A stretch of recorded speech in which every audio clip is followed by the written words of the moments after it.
Let's question deficit perspectives of students of color. In order to do this, in order to question the deficit perspectives held by schools of students of color, teachers first really need to know where the roots are of deficit perspectives.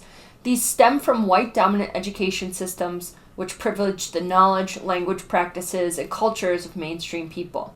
Therefore, the knowledge, languages, cultures of people of BIPOCs are seen as less than. Simply knowing this is often enough to disrupt the deficit thinking, but doing so on an ongoing basis is really challenging. It's really subconscious.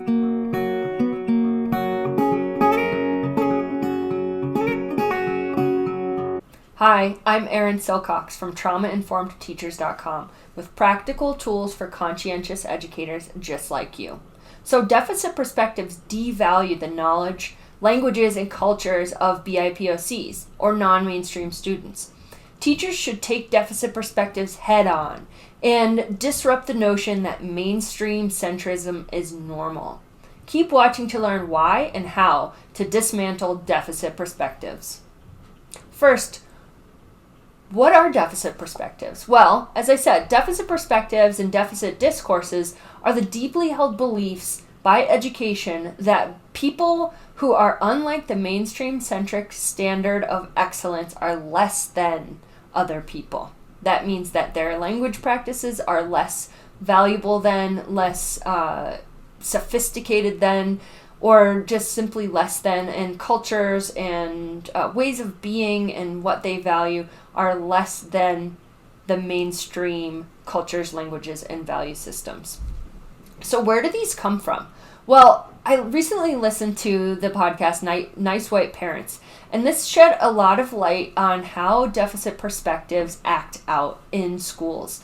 What happened was white parents came into typically Black schools and Hispanic schools and did things like raise money and develop, French language immersion programs and other things that they assumed that the BIPOCs really wanted. And even if they didn't, it didn't really matter, because what mattered was what they wanted and what they thought was important for their children to have. So they fully took over and completely ignored the values, cultures, and language practices of the other families in the schools.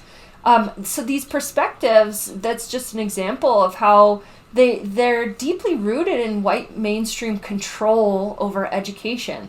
White people determine what counts as quality. They control resources, and they can hold others against their standard.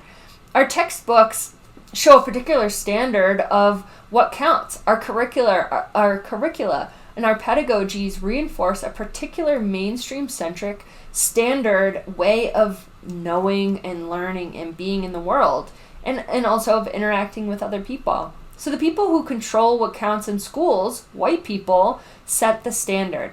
Therefore, when the values of non-mainstream families and students do not align with that standard, they do not perform as well. So not only are we setting students up for failure, but we're also not meeting their needs in schools by assuming that what they value and what counts as quality for them is the same as those of the mainstream white culture, language practices, and values.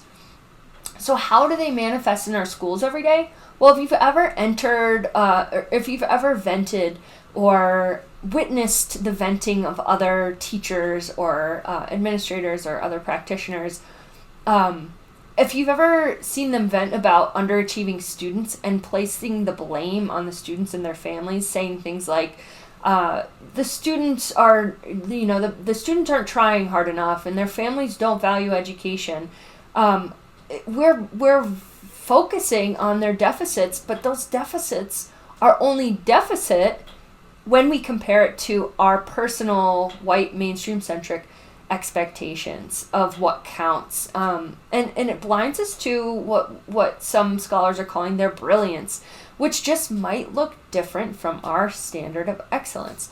So what do you personally do about this atrocity? First, practice a mindful awareness of how your own thoughts and your own values and your own linguistic practices and opinions of what counts as quality impact your actions. Be metacognitive about your views of students and their families and interrupt deficit thinking. It's best to do this by being curious. Wonder how students and their families view success. What do they do at home to support the students' learning? What are your students' gifts? And questions like this can help you to reframe your thinking by seeing students as brilliant from the start. Start from an axiom of brilliance. See the link in bio for Gholson, Alexander, and Bullock 2012, who write about the axiom starting from a belief, a deeply held belief that students of color, particularly black students in math classes, are brilliant, not in need of help, and not in fully deficit and starting from an impoverished place of learning. It's simply different. Race-conscious educators see each student individually through an assets-based lens. They see the classroom as a space where students and teachers learn together from each other. That's from Alvarez et al. In 2016. I've been quoting them a lot. You need to shift power dynamics in the classroom.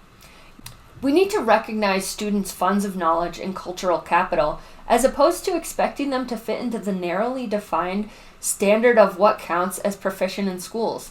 Call your own power into question, and call your own race-based standards into question. What else can you do? Well, as uncomfortable as it may be, just about as uncomfortable as talking about race in the first place for white people, if you hear these conversations, intervene. It can be gentle, it can be friendly, but remind your colleagues that the way we talk about children and families directly translates into how we treat them and what we expect of them. Help others reframe. Ask things like, what strengths do your students possess? How can you rephrase what you just said in a positive manner? Turn that venting into solutions-focused thinking about student brilliance that they're bringing immediately from their homes, no matter where they come from.